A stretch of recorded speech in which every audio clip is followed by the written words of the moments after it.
Berita terkini, video 28 detik milik Nafa kini nampak viral di media sosial usai flash disk milik Ahmad Sahroni yang dibongkar oleh pendemo. Hanya semua siap bersatu, siap bersaudara, siap rebut Indonesia, siap rebut Indonesia. Nadiem Makarim ketangkap oleh Jaksa Agung. Nadiem ini sebenarnya tidak punya pengalaman apapun dalam bidang pendidikan. Pendidikan, lembaga pendidikan itu haruslah terlebih dahulu sadar bahwa yang dia lakukan ini adalah mempersiapkan generasi masa depan untuk menghadapi tantangan hari depan itu. Saudara-saudaraku yang dirahmati Allah, ketemu lagi dengan kami dari channel Demen Ngelencer. Ada berita viral sekarang. Setelah viral flash disknya Sahroni yang hilang, sekarang merembet kepada isi flash disknya dari mantan Menteri Pendidikan kita, yaitu Nadiem Makarim. Tahukah Anda, saudaraku, Nadiem Makarim itu adalah keturunan imigran Yaman. Sebagaimana menteri itu ada namanya Said Aqil Al-Munawar. Yaitu dia juga seorang Habib. Said Aqil Al-Munawar itu juga seorang Habib, keturunan imigran Yaman, yang dipercaya oleh Muhyiddin sebagai keturunan Rasulullah. Ada Muhyiddin yang komentar di channel saya ketika saya mengkritisi kelakuan dari oknum Habib. Katanya nih, hei mereka itu keturunan Rasulullah, nggak ada yang korupsi. Nah dia kurang informasi dan literasi. Ini buktinya, Said Aqil Al-Munawar, mantan Menteri Agama, terbukti korupsi di atas 7 miliar. Nah sekarang yang disebut dengan mega korupsi, diduga dilakukan oleh Nadiem Makarim, mantan Menteri Pendidikan.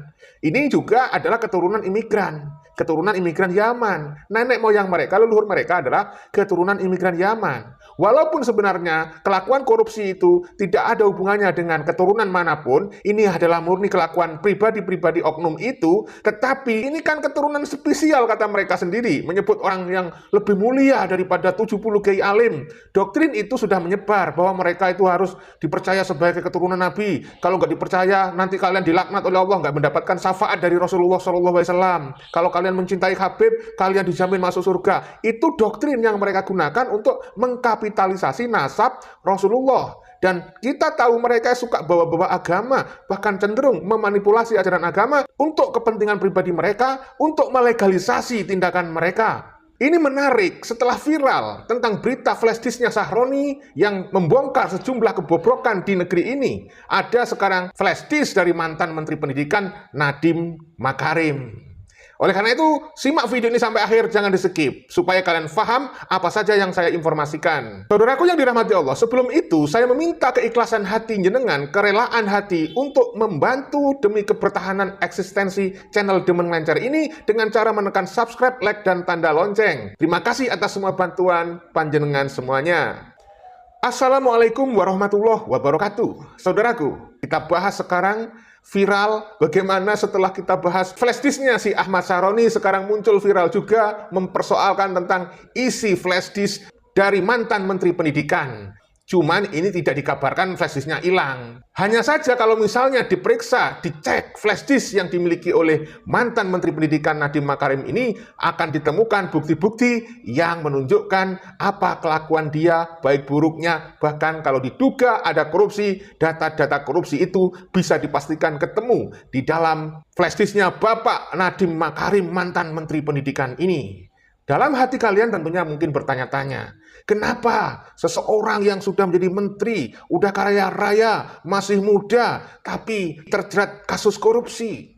Banyak orang dulu berharap dari seorang startup yang pinter katanya, sekolahnya, pendidikannya banyak dihabiskan di luar negeri. Tapi setelah menjadi pejabat di Indonesia, ya menteri yang waktu itu masih sangat muda, ujung-ujungnya juga terjerat oleh dugaan kasus korupsi. Pengacaranya bilang bahwa Nadiem Makarim tidak menerima 1 sen pun uang dari dugaan korupsi itu. Ya, bisa jadi. Tetapi kalau memang dia tidak menerima uang sekalipun, kalau memang itu tindakannya, keputusannya merugikan negara, ya tetap saja dia bersalah. Karena bisa jadi tidak dia yang menikmati, tapi orang-orang di sekelilingnya yang menikmatinya. Oleh karena itu, siapapun Anda yang menjadi pejabat, hati-hati kalau Anda membuat sebuah keputusan. Bisa jadi keputusan Anda justru membawa Anda kepada kasus korupsi. Dari pengakuan dari Nadiem Makarim, orang tuanya orang yang luar biasa loh ya.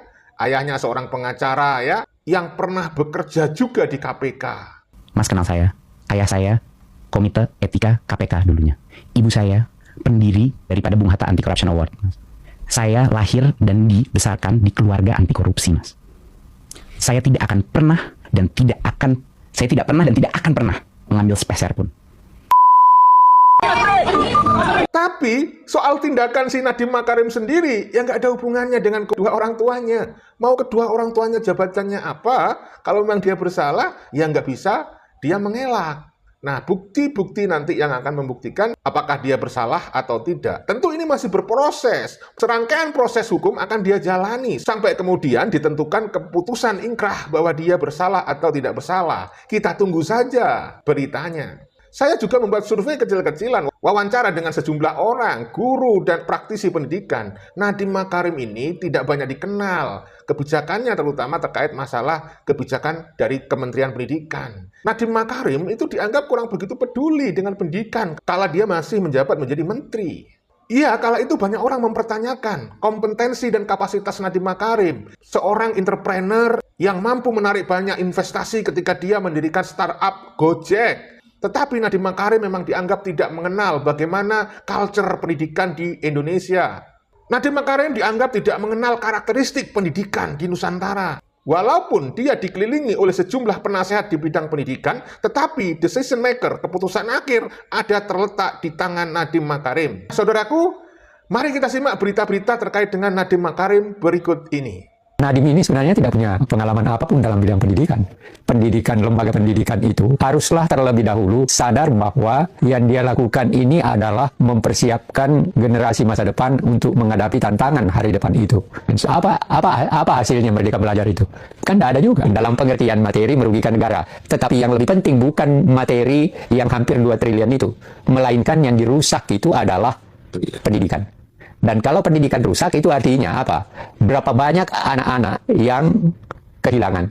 Bidang pendidikan bukan tempat mencari uang, bukan tempat bisnis, tapi justru membuat transfer ilmu, bukan sekedar transfer ilmu, tetapi transfer ilmu itu adalah untuk mempersiapkan generasi anak-anak yang sekarang untuk ke depan. Nah, ini yang dirusak oleh Nadiem. Nadiem Makarim datang membawa jargon perubahan, berpakaian santai, berbahasa digital, dan berjanji merevolusi pendidikan. Tapi hari ini, ia tak lagi di ruang rapat kementerian, melainkan di balik jeruji Salemba. Ex-Menteri Pendidikan itu resmi ditetapkan sebagai tersangka oleh Kejaksaan Agung. Jaksa menduga di balik proyek digitalisasi pendidikan 2019 hingga 2022, terselip praktik penguncian merek dan tipe laptop. Bukan lagi soal akses teknologi, tapi soal kuasa dan keuntungan.